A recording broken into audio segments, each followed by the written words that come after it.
السلام عليكم ورحمة الله وبركاته. الحمد لله رب العالمين،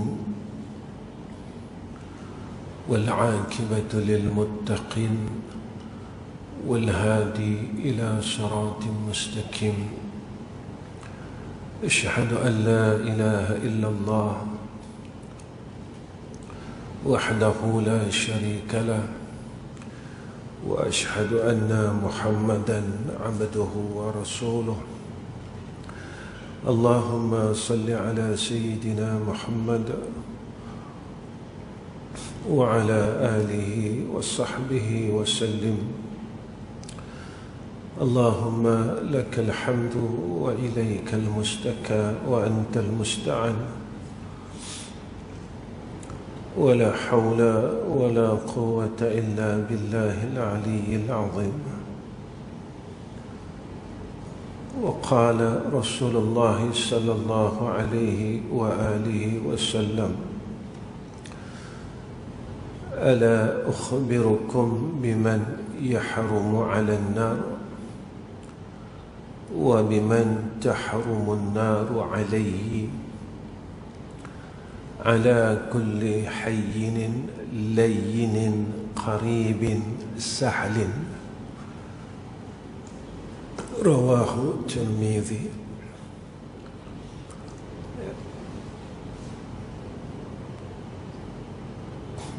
Yang saya hormati sekalian asatizah yang ada, yang saya sayangi semua hadirin dan hadirat yang dirahmati oleh Allah Subhanahu wa taala. Pertama sekali kita syukur dengan Allah Subhanahu wa taala kerana Allah masih memberikan kita ruang dan peluang untuk berbuat baik. Kerana peluang dan ruang ini adalah salah satu daripada hidayah Allah. Kita boleh berbuat baik bukan sebab kita sihat. Kita boleh berbuat baik bukan sebab kita tahu. Kita boleh berbuat baik bukan sebab kita mahu. Kita boleh berbuat baik ketaatan kepada Allah kerana ialah pilihan daripada Allah, dan inilah yang dinamakan hidayah dan taufik. Jika kita tidak ada hidayah dan taufik Allah,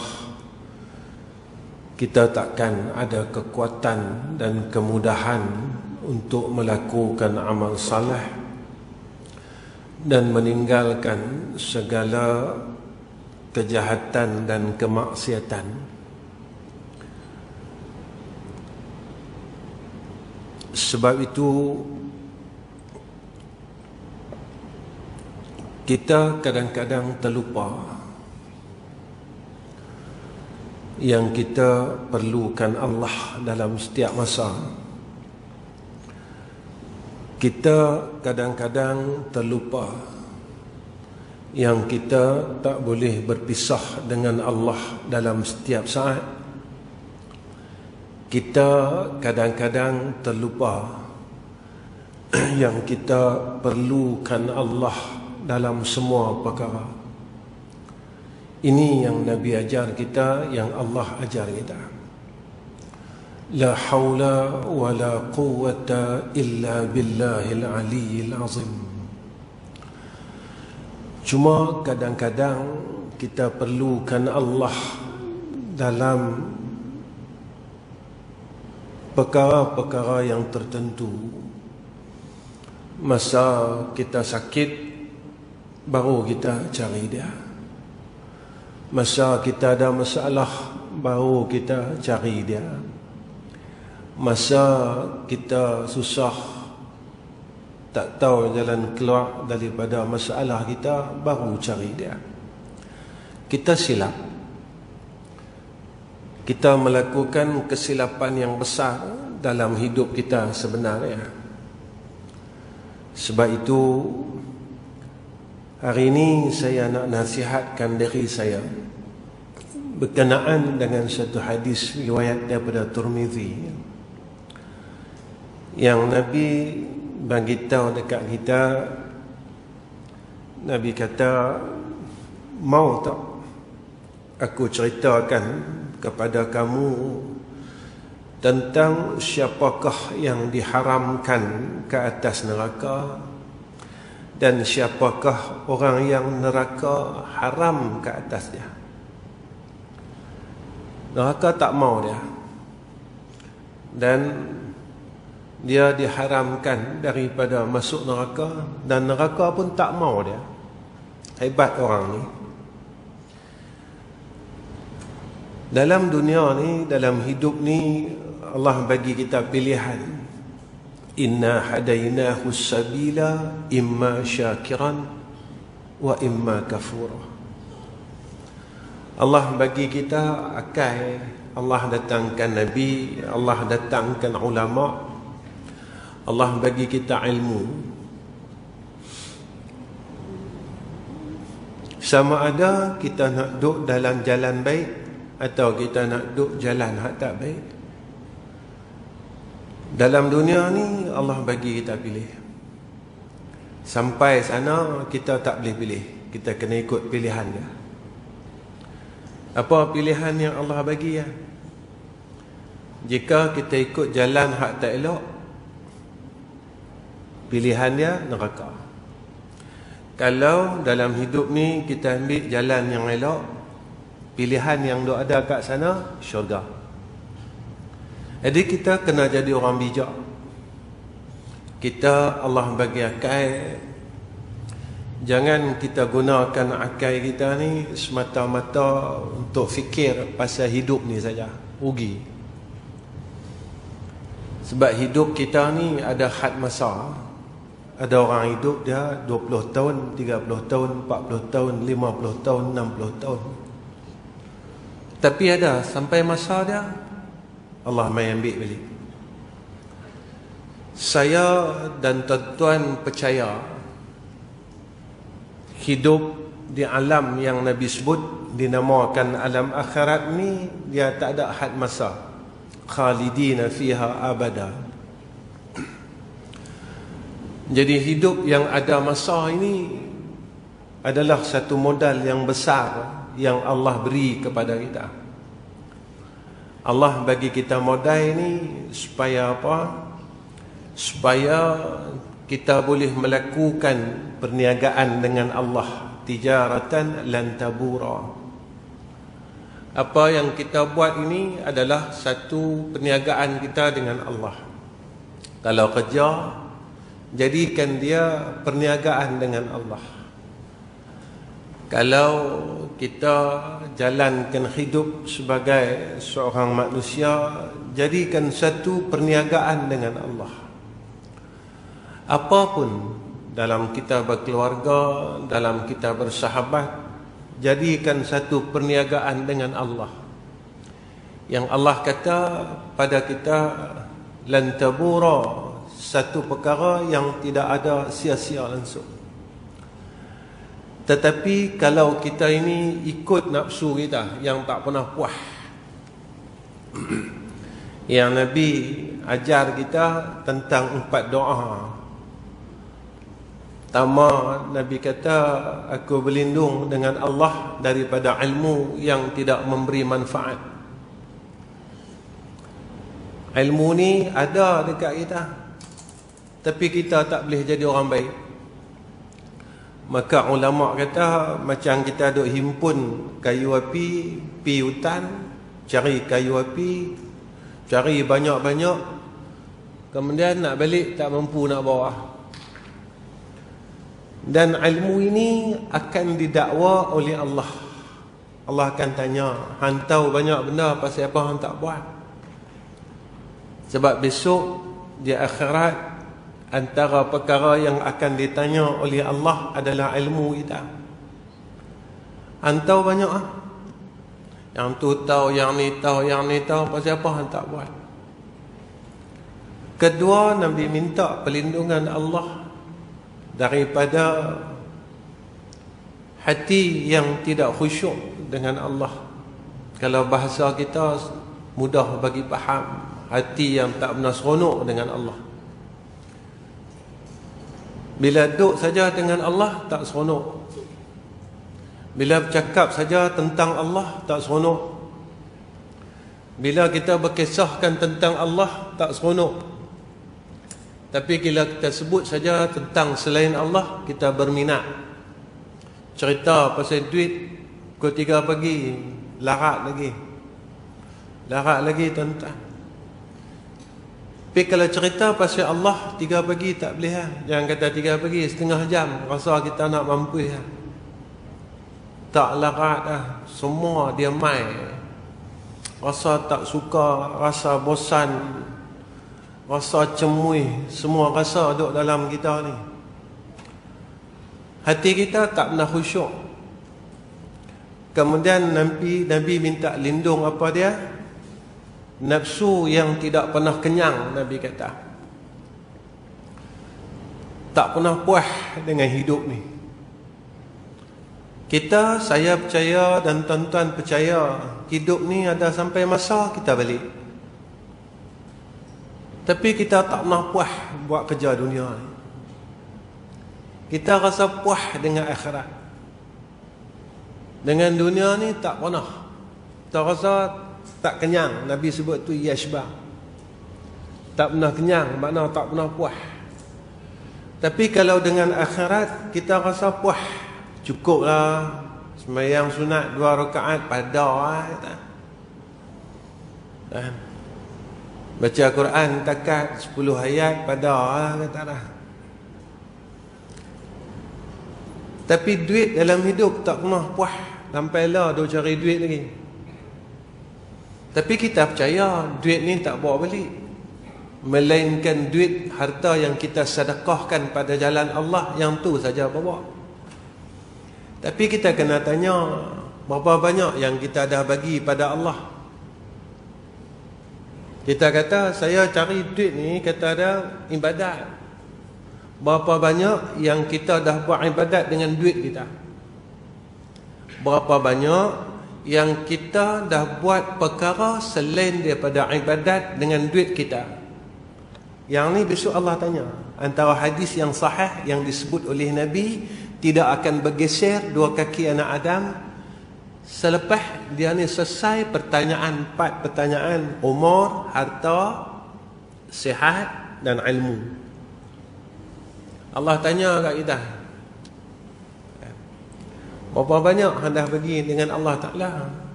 Sampai Allah kata dalam Quran, lan tanalul birra hatta tunfiquna mimma tuhibbun. Takkan sekali-kali boleh kebaikan selagi kita tak bagi apa yang kita sayang pada Allah. Kita tak mampu ikut Nabi Allah Ibrahim. Hak dia sayang ni anak dia. Hak tu satu-satu benda dia sayang.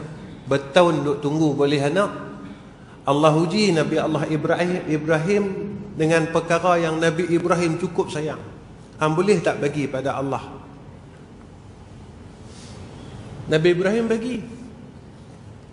Bila Nabi Ibrahim bagi tahu kat Nabi Ismail, aku mimpi hang, inni azbahuka, aku sembelih hang, kata Nabi Allah Ibrahim kepada Nabi Allah Ismail, fanzur maza tara, apa pandangan hang? Nabi Ismail kata apa? Ya Allah, wahai ayahku, if'al ma tu'mar. Wahai ayahku, buat apa yang telah Allah perintahkan kepada engkau. Benda hak paling Nabi Ibrahim sayang.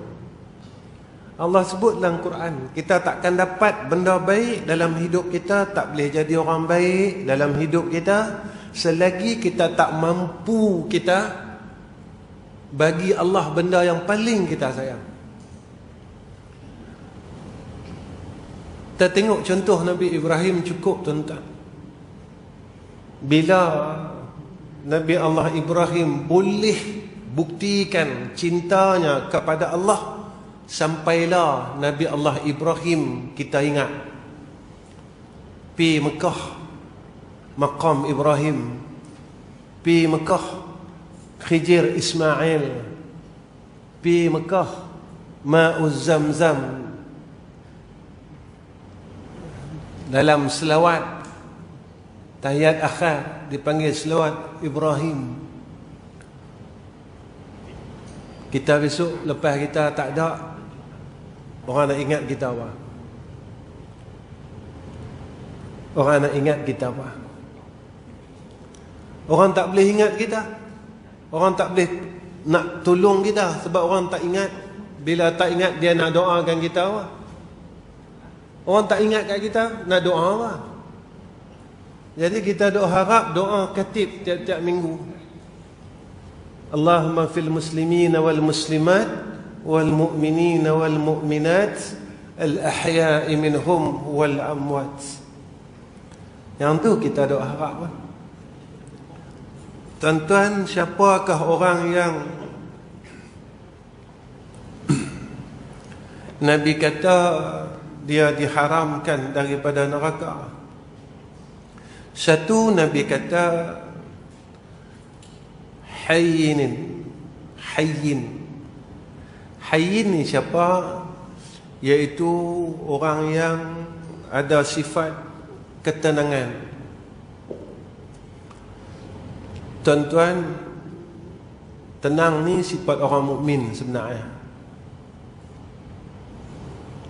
Siapa hidup kita serabut? Kita tak duduk tempat betul. Allah sebut dalam Quran begini, ala bi dzikrillahi tatma'innul qulub. Orang yang ingat Allah, hati dia tenang. Pasal apa dia boleh ingat Allah, dia tak lupa Allah? Sebab tauhid dia betul, akidah dia betul. Dia belajar tauhid, dia mentauhidkan Allah. Dia bukan tahu saja. Tahu ilmu tauhid tak pakai, tuan-tuan, kalau kita tak mentauhidkan Allah. Saya bagi satu contoh macam ni. Bulan puasa, kalau kita nak minum air, kita tak berani. Kawan kata masuk dalam bilik, tak siapa nampak. Kita kata apa? Allah nampak. Tapi kalau kita masa kerja, kita clean moti tak betul, siapa nampak? Kita tak sakit, kita pergi beli MC dengan doktor, pergi klinik mana-mana, hak boleh beli kita belilah, RM15. Tapi kita tak sakit, boleh tak sama macam bulan puasa tu? Pasal apa? Bulan puasa, setitis air pun kita tak berani minum. Kita kata Allah nampak. Kita belajar ilmu tauhid, Allah bersifat dengan basar. Pasal apa? Masa kerja kita tak boleh kata lagu tu. Kalau aku buat tak betul ni, Allah nampak. Kalau aku mohong dalam kerja, Allah nampak. Kalau aku claim tak betul allowance aku, Allah nampak. Kita pergi outstation, tidur rumah kawan, claim hotel. Boleh tak kita percaya dengan ilmu tauhid tu Allah nampak? Pasal apa kita tak boleh pegang yang tu? Tapi bulan puasa, setitis air pun kita takut nak makan, takut nak minum, kita kata Allah nampak. Sebab itu kita tak boleh tenang, sebab kita lupa Allah. Saat kita dalam bulan puasa, kita ingat dia. Nak cakap hak benda tak elok, kita ingat dia. Nak buat benda tak elok, kita ingat dia. Bila selepas daripada Ramadan, kita tak boleh ingat dia, kita lawan dia. Dan sebenarnya kita tak sedar kita sedang lawan Allah. Sebab itu semayang kita tak jadi apa-apa, walaupun kita nak masuk umur 60 tahun dah. Tak jadi apa kat kita semayang. Padahal tuan-tuan, kalau ikut daripada kitab Imam Al-Ghazali dan Syekh Daud Al-Fatani, iktibar tarbiyah daripada semayang ini melahirkan beberapa sifat kehambaan. Kita tak boleh jadi hamba Allah yang baik. Dalam Al-Quran Allah nyatakan innas salata tanha 'anil fahsya'i wal munkar. Bahasa mudah kita nak faham, semakin semayang semakin jadi orang baik. Lama dia semayang, benda hak jahat dalam diri dia kurang. Yang ni Allah sebut, sebab semayang ni dia boleh cegah fahsyak dan munkar. Dalam semayang kita nak kata benda lain selain daripada perkataan semayang, kita tak berani. Bila kita Allahu Akbar, kita nak cakap benda lain tak berani. Sembang dengan kawan sebelah, buat pasal lambat sangat mai, tak berani. Kita kata apa? Batal semayang. Pasal apa? Luar semayang, benda yang Allah larang kita berani cakap. Kita satu pejabat, kita cerita, aku tak sukalah kawan ni. Kawan ni dunia macam ni. Dia boleh dapat graf dia tinggi sebagai pekerja cemerlang. Dia bodek kuat. Dia kipeh kat belakang kuat.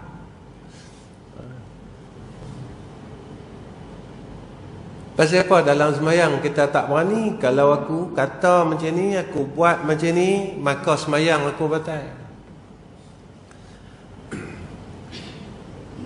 Ketenangan itu datang daripada orang yang tak lupa Allah Ta'ala. Bila dia tidak lupa kepada Allah, maka lahir satu sifat daripada diri dia, ketakwaan. Dia mula takut dengan Allah.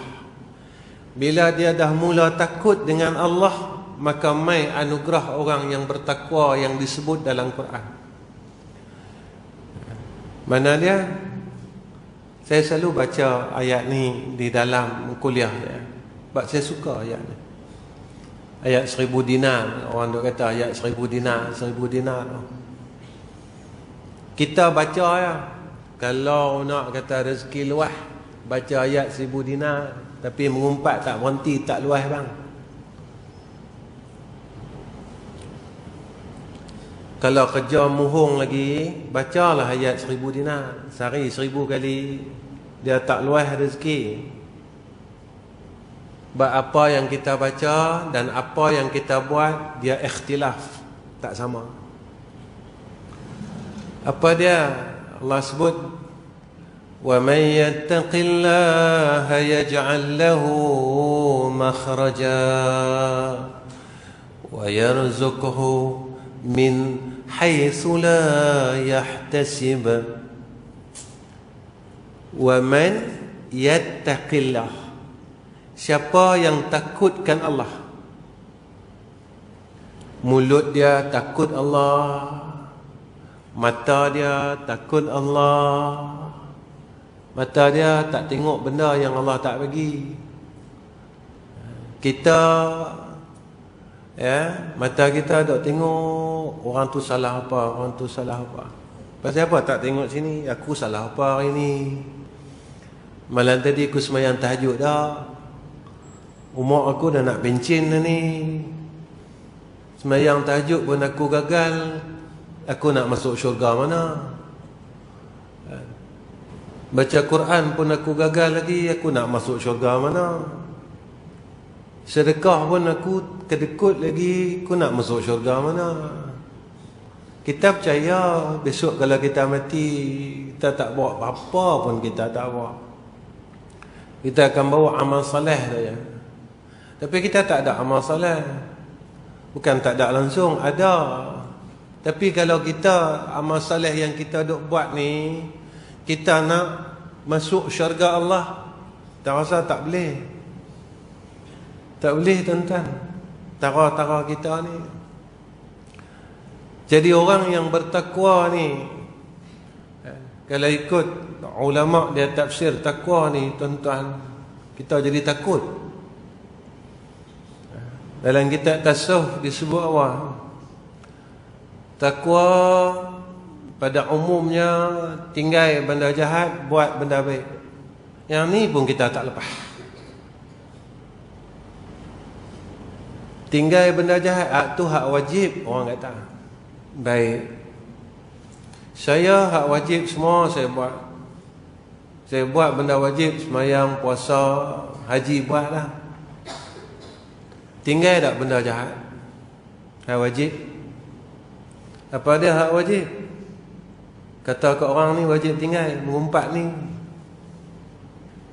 wajib tinggal. Sombong wajib. Rasa diri baik wajib tinggal. Kita belajar ilmu tasawuf, 10 sifat mazmumah, 10 sifat mahmudah. 10 ni kena buang. Kalau 10 ni duk sarang dalam hati kita, kita masih tak berjaya keluarkan diri kita daripada neraka Allah. Saya selalu sebut, kita ni penat sembahyang, penat puasa, penat tu, penat ni. Kita sembahyang bagi orang. Sembahyang Allah bakar amalan kita. Antara amalan yang terbakar, apa kata Nabi, orang yang hasad, dengki ke orang. Nabi kata Allah bakar amalan dia, hilang amalan dia seumpama kayu kering yang dibakar oleh api, kata Nabi. Habis, tak tinggal satu apa pun. Selagi kita tak boleh tinggal benda jahat. Kemudian kata ulama, takwa hak paling tinggi, dia takut, dia lupa Allah Ta'ala. Dia takut, dia lupa Allah Ta'ala. Hak ni takwa hak paling tinggi, dia takut, dia lupa Allah. Amalan hak paling mudah saja tuan-tuan, alhamdulillah pun kita tak boleh amal. Bangun daripada tidur, kita tak boleh sebut alhamdulillah. Lepas pada makan nasi, kita tak boleh sebut alhamdulillah. Pagi-pagi sampai di ofis, sampai dengan selamat, kita tak boleh sebut alhamdulillah.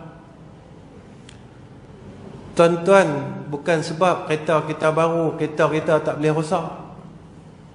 Bukan sebab motor kita baru, Allah tak boleh bagi kita jatuh motor,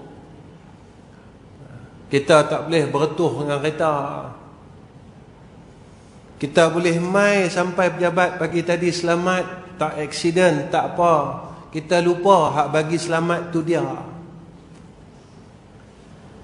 Saya tak tahu takdir Allah, tuan-tuan pun tak tahu takdir Allah atas kita dan atas tuan-tuan hari ini. Kalau tahu senang.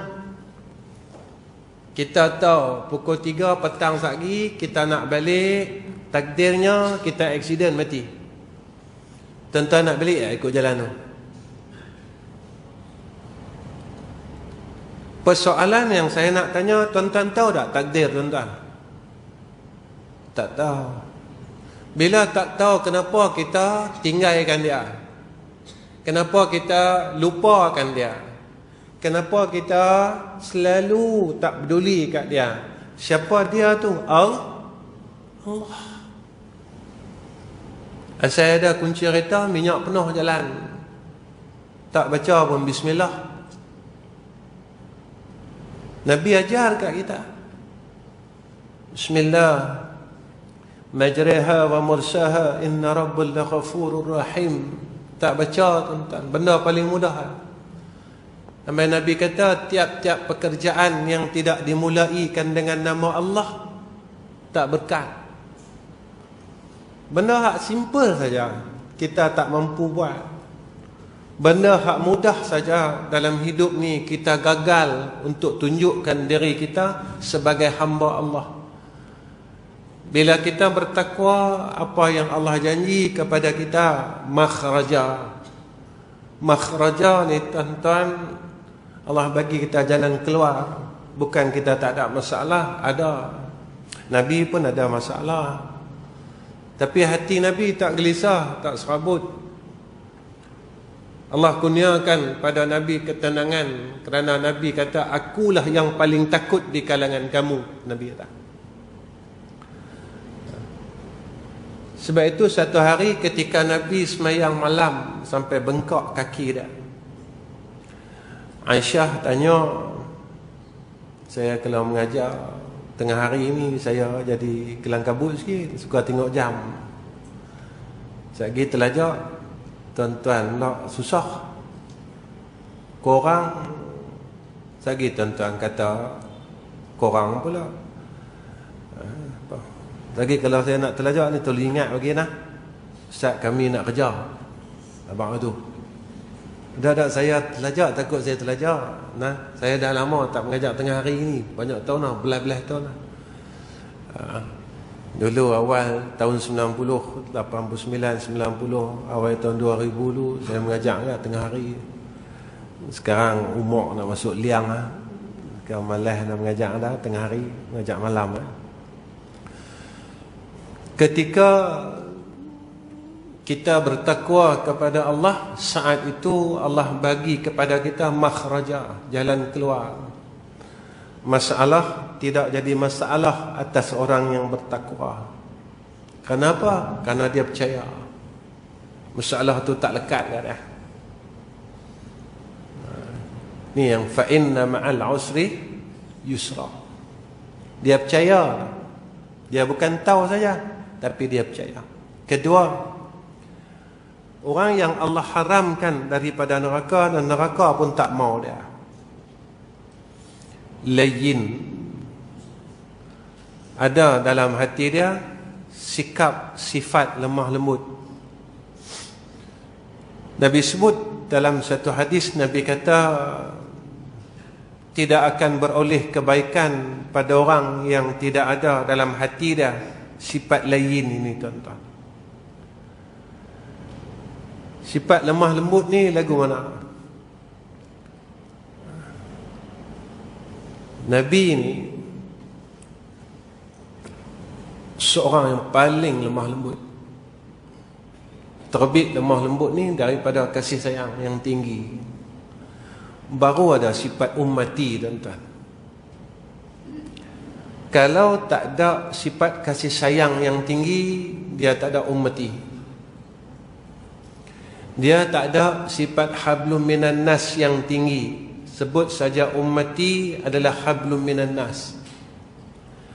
Orang duk ingat ummati ni benda remeh, benda kecil, benda tak payah.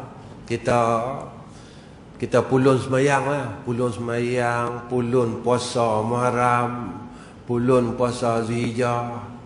Hak yang ummati ni kita jangan duk tengok sangat kata. Tuan-tuan, tidak akan diterima hablum minallah jika tidak selesai hablum minanas.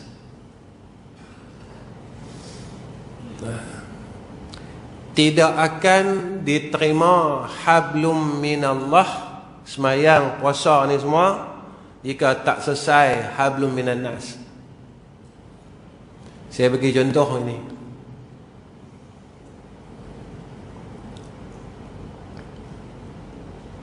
Kita dengan mak pak kita hablum minanas.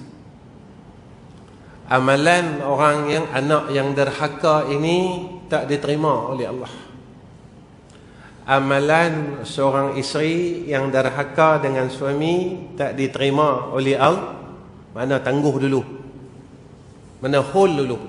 Amalan tu hold dulu. Selagi mak ayah kita ampunkan dosa kita, baru boleh refund benda ni. Selagi suami kita tak redha kat kita, dia duk hold gitu. Nah, selepas suami kita, ya, suami kita ni tadi redha kita dan maafkan kita, maka amalan tu baru boleh kat kita. Ni hablum minan nas. Nak cerita hablum minan nas. Mengumpat ni hablum minan nas. Tak kita gali aib orang. Tak selesai hablum minan nas ni tadi. Semayang kita semua tak boleh ada kat kita. Umrah, haji, puasa semua habis. Bagi selesai lu hablum minan nas ni tadi. Kalau hadis daripada Muaz, Rasulullah bagi tahu kat Muaz, antara penerimaan ibadat dan amal salih ni tentang malaikat hafazah yang bawa amalan kita lalu naik langit pertama, kedua, ketiga, 1 sampai 6 ni semua berkenaan hablum minan nas. 1 saja, ikhlas.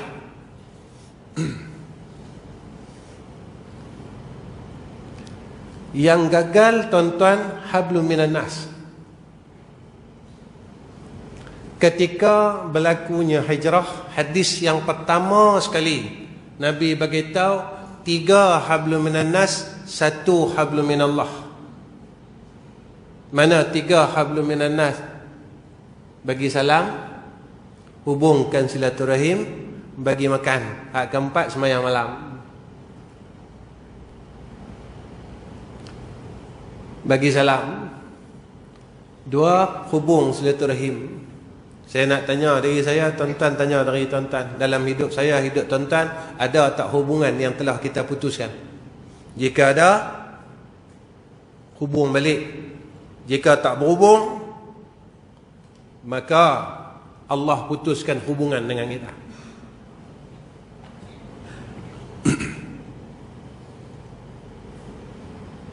Susahlah Ustaz, saya nak maafkan dia. Dia dah buat zalim dengan saya. Tuan-tuan, hak kawan tu buat zalim dengan orang kafir Quraisy buat zalim kat Nabi, mana lebih besar? Yang kita duk ketegak orang ni.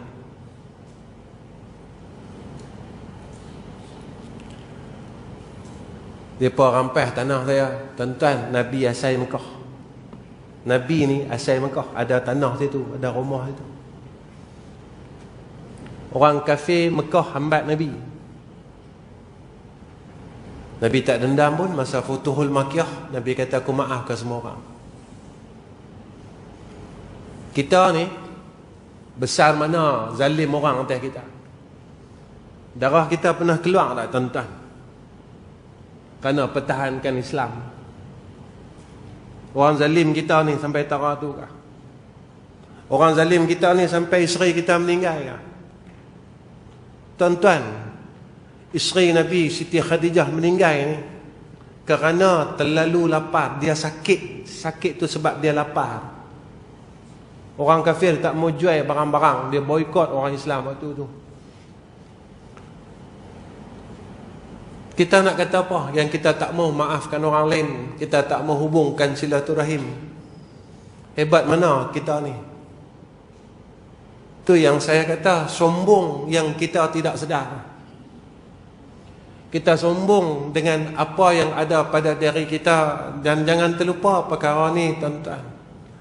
Hadis yang sahih daripada Nabi. Nabi kata tidak akan sekali-kali masuk syurga orang yang ada di dalam hati dia walau sebesar zarrah sifat sombong.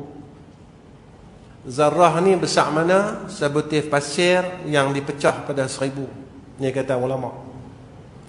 Keempat,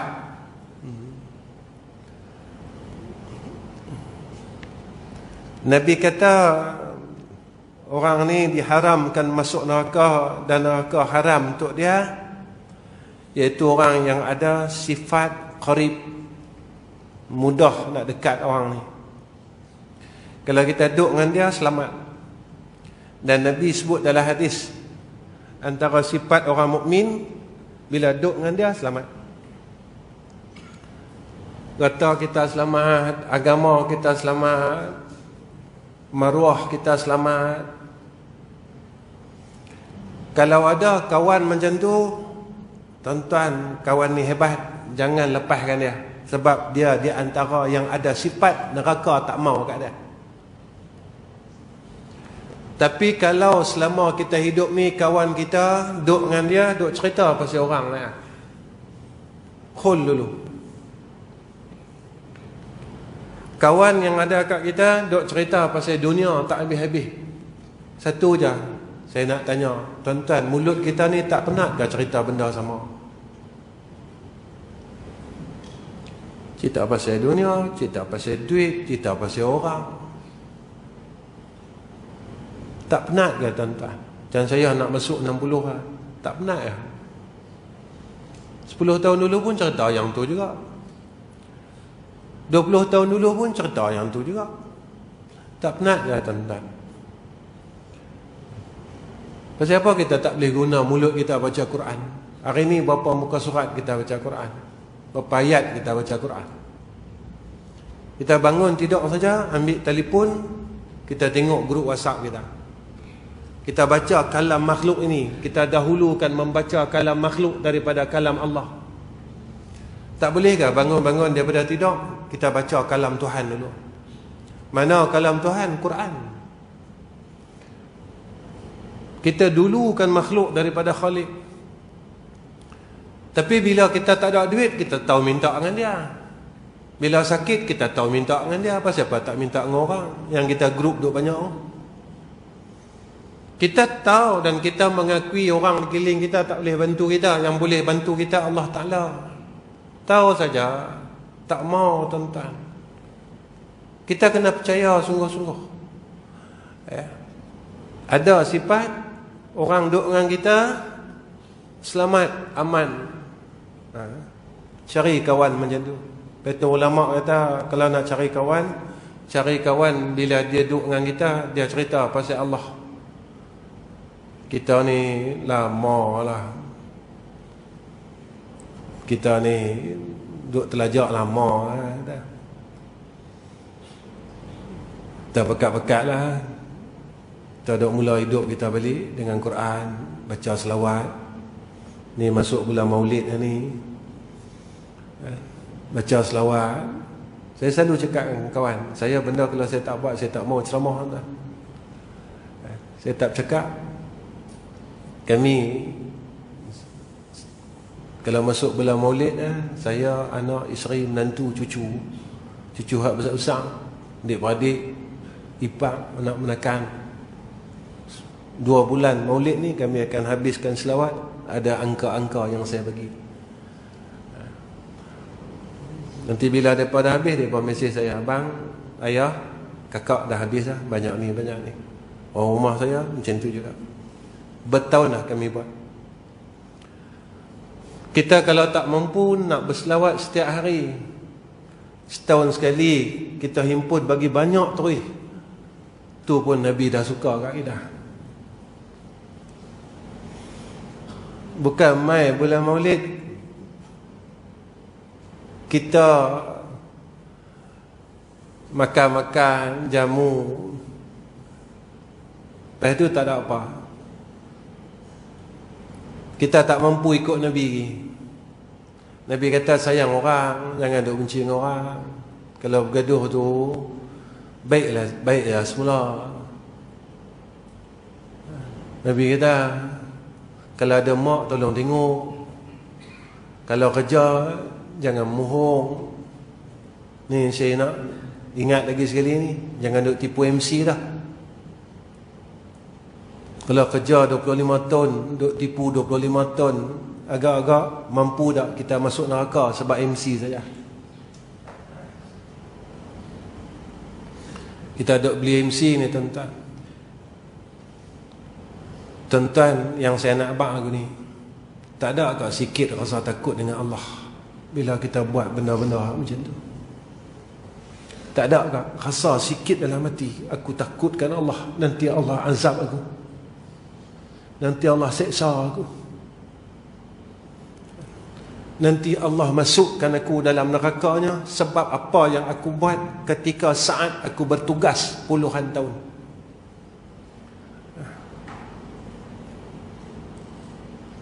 Yang ni kena fikir. Yang terakhir 145.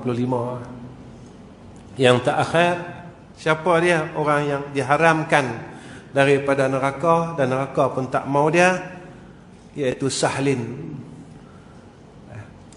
Orang yang memudahkan urusan orang lain. Dan mudah, dia suka ni mudahkan urusan orang lain. Lagi-lagi kata ulama, mereka yang menunjukkan kepada jalan agama dan mempermudahkan segala urusan orang, dia suka tolong orang. Dalam hadis yang lain Nabi sebut, Nabi kata apa? Orang yang memudahkan satu urusan orang lain dalam dunia, Allah akan mudahkan urusannya di akhirat.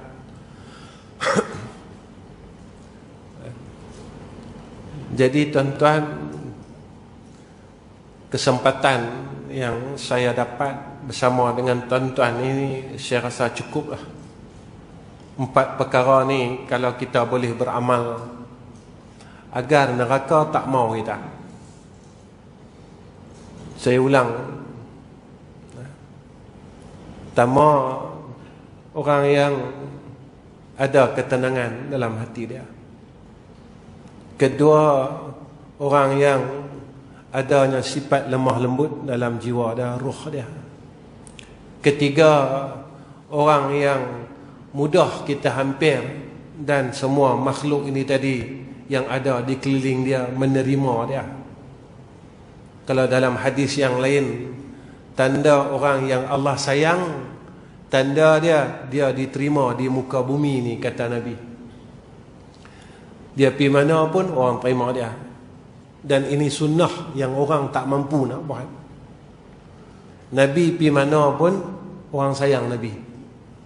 Tuan-tuan, kalau kita boleh tukarkan kebencian kepada kasih sayang, bermakna kita orang yang berjaya pada sisi Allah. Keempat, iaitu orang yang memudahkan urusan orang lain, lagi-lagi pada urusan agama. Jadi itu saja. Kalau ada dalam diri kita 4 perkara tu, Nabi janji kat kita, diharamkan masuk neraka dan neraka haram untuk dia. Neraka pun tak mau dia. Tapi kalau tak ada 4 sifat tu, kita kena fikir-fikirkan diri kita macam mana kita nak keluar dari neraka. Jangan duk fikir syurga dulu, bagi lepas dulu dari neraka Allah, barulah fikir syurga mana aku nak masuk. Kenapa Ustaz kata lagu tu? Sebab jika kita tak boleh keluar dari neraka, macam mana nak masuk syurga? Neraka ni untuk orang yang masih buat jahat. Saya ingat lagi sekali, tadi sebelum saya sampai, Ustaz Abdul Malik, dia beritahu kat saya, Ustaz, kawasan ni kawasan pejabat, dia bukan kawasan perumahan. Jadi saya bercakap ni bersesuaian dengan orang kerja. Jadi saya ingat lagi sekali, kalau klaim tu biar betul. Kalau minyak RM10, jangan buh RM50, RM40 ni. Tuan-tuan fikir sendiri ya. Lagi saya kata haram, tuan-tuan marah. Kan? Nah, tuan-tuan, kalau dosa kita dengan orang, kita tak boleh masuk syurga selagi orang tu tak halal kat kita. Dia tak halal kat kita, kita tak boleh masuk syurga. Di sana besok kita tak boleh bayar dengan duit, sebab duit tak ada. Kita kena bayar dengan amalan. Amalan pun tak ada, dah bagi ke orang. Dalam hidup ni kita kata ke orang, 4 orang bukan seorang, beribu tuan-tuan. 1000 orang kita ada 4. Tu tak boleh berhenti sampai lah lagi ni. Ni kita umur liang lahat ni tak boleh berhenti. Kalau kawan kata nak tahu cerita apa? Abang mai. Kita seronok. Nak abang cerita. Nak kita bila dengar saja cerita Allah, cerita Rasul ni, nama Muhammad, nama Allah, kita rasa macam bila lah ustaz ni nak berhenti. Dia tak tahu lah, dia kata. Betul guru saya dia pesan, kalau hang nak ukur hubungan hang dengan Allah, Masa hang sebut nama dia, hang rasa apa? Kalau hang rasa bosan, maknanya tempat kita dengan dia jauh ni. Ni guru saya, antara salah seorang guru saya yang sebut perkara ni, iaitu guru kami Babasin Suraj, iaitu Syekh Husin Suraji. Ya, dia antara guru kami masa saya duduk dulu lah, bukan mengaji pun, masa saya duduk di Makkah dulu. Dan antara salah seorang guru saya lah yang duk bagi tarbiyah kat kami, duk ingat kat kami pasal Tuhan, pasal Allah, pasal Rasul, yang ajar kat kita macam mana nak tauhidkan Allah. Yang tu sebenarnya tak ada perkara yang lebih baik jika kita boleh istiqamah di dalam mentauhidkan Allah dan kita tak mensyirikkan Allah, lagi-lagi saat sakaratul maut. Benda yang paling kita khawatirkan saat kita sakaratul maut, kita lupa dia. Jadi setakat ni saja saya mohon ampun, mohon maaf, minta maaf banyak-banyak pada semua orang. Di kalangan yang hadir ni adanya ustaz-ustaz, orang alim. Kalau ada yang tak betul apa yang saya cakap, tolong pun betul lah. Dari awal lagi saya abang dengan ustaz, saya kata saya bukan orang alim. Ustaz kata, ustaz mai sini, dia kata boleh ambil berkat saya. Nak ambil berkat apa? Orang miskin. Nak ambil barang kat orang ni, orang tu orang ada.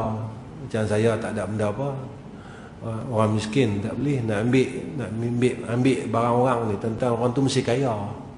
Saya bukan orang kaya, saya orang miskin. Orang tak ada apa. Macam orang minta sedekah kat tepi-tepi tu, sama. Tu tempat saya. Tuan-tuan tak apa, tuan-tuan orang alim. Saya bukan orang alim, saya bodoh. Baik, wallahu a'lam. Bismillahirrahmanirrahim. Alhamdulillahirabbil alamin. Allahumma salli ala sayyidina Muhammad wa ala ali sayyidina Muhammad. Ya Allah, ya Rahman, ya Rahim. Pada tengah hari ini, ya Allah, kami angkat dua tangan kami. Ya Allah, kami mengaku umur kami sudah sampai pada hujungnya.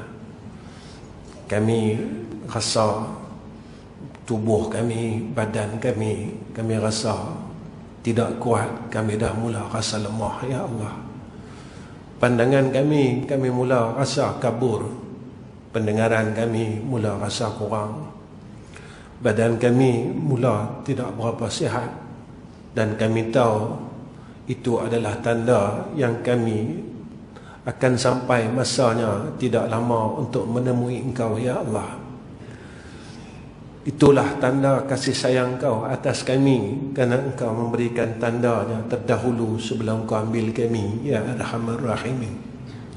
Ya Allah, sebelum Engkau ambil kami, ya Allah, menghadap ke hadrah-Mu dan menemui-Mu, serta untuk menemui kekasih-Mu Sayyiduna Rasulina Muhammad sallallahu alaihi wasallam. Tolonglah berikan kepada kami kekuatan untuk kami buat baik. Kalau dalam hidup kami masih tak mampu bangun malam lagi, ya Allah, tolonglah bagi kami peluang untuk kami bangun malam, sembahyang tahajud, munajat kepada Engkau sebelum saat kematian kami. Ya Allah, kalau dulu kami tak boleh nak sempurnakan segala sunat-sunat rawatib, tolonglah kami, ya Allah. Kerana kami dah buang masa kami, umur kami puluhan tahun. Sampai hari ini kami gagal nak semayang sunat rawatib ba'diyah dan qabliyah. Tapi kami dah sampai kepada umur kematian. Ya Allah, jika kami masih lagi tak boleh berhenti buat jahat, mulut kami masih suka lagi mengumpat kata orang, maki orang, maka tolong kami berhentikan maksiat itu sebelum kami balik menemui Engkau, ya Allah. Ya Allah, jika mata kami ini suka sangat buat perkara yang Engkau tak suka, tengok maksiat, kami suka cari salah orang, kami suka tengok kesilapan orang, tolong kami, bantu kami, ya Allah, untuk kami berhenti buat benda-benda yang Engkau tak suka sebelum kami Engkau panggil dan Engkau jemput untuk balik menemui Engkau, ya Allah. Ya Allah, ya Rahman, ya Rahim. Kami mohon ke hadrah-Mu ya Arhamar Rahimin, tolonglah beri kami peluang yang terakhir ini ya Allah. Jangan Engkau terus lalaikan kami dalam kehidupan ini. Kami tahu yang akhirat itu adalah tempat hidup kami yang kekal abadi, dan dunia ini cuma tempat persinggahan kami. Ya Allah, kurniakan atas kami keyakinan yang tahqiq, sehingga kami betul-betul buat persediaan untuk balik ke akhirat, ke kampung halaman kami, iaitu ke dalam syurga Engkau ya Allah. Ya Allah, kami tahu kami bukan orang yang layak untuk masuk syurga Engkau. Cuma kami mohon ke hadrah Engkau ya Allah, tolonglah keluarkan kami daripada neraka Engkau ya Allah. Tolonglah lepaskan kami daripada neraka Engkau ya Arhamar Rahimin. Wassallallahu ala Sayyidina Muhammad wa ala ahli Sayyidina Muhammad walhamdulillahi Rabbil Alamin.